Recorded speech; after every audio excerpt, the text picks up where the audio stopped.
ஈரோடு மாவட்டம் பெருந்துறை அருகே 10 ஏக்கர் விவசாய நிலத்தை அபகரிப்பதற்காக பயங்கர ஆயுதங்களுடன் 150க்கும் மேற்பட்ட ரவுடிகளை அழைத்து கொண்டு வந்த நபரால் பெரும் பரபரப்பு ஏற்பட்டது. இது குறித்த கூடுதல் தகவல்களை நமது குமுதம் செய்தியாளர் மணிகண்டன் தர கேட்கலாம். மணிகண்டன், என்ன நடந்தது? என்ன விஷயமாக இந்த செய்தி வருகிறது?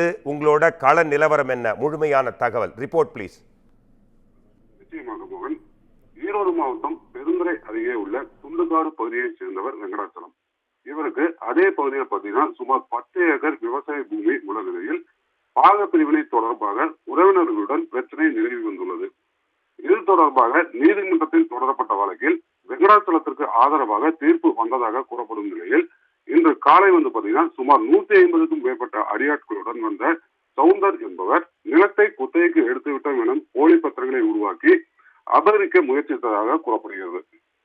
இதனால் அதிர்ச்சி எடுத்த முதியவர் வெங்கடாச்சலம் தனது மனைவி ஜெயமணியுடன் சென்று அவர்களை தட்டி கேட்டுள்ளார்.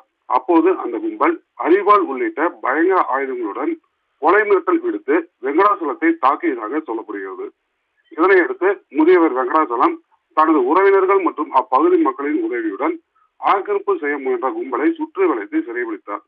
இதனையடுத்து சம்பவம் குறித்து பெருந்துறை காவல் நிலையத்திற்கு தகவல் தெரிவித்ததை அடுத்து அங்கு விரைந்து வந்த போலீசார் ஆக்கிரமிப்பு கும்பலை கைது செய்து காவல் நிலையத்துக்கு அழைத்து சென்று விசாரணை செய்து வராங்க. நன்றி மணிகண்டன், உங்கள் தகவல்களுக்கு நன்றி.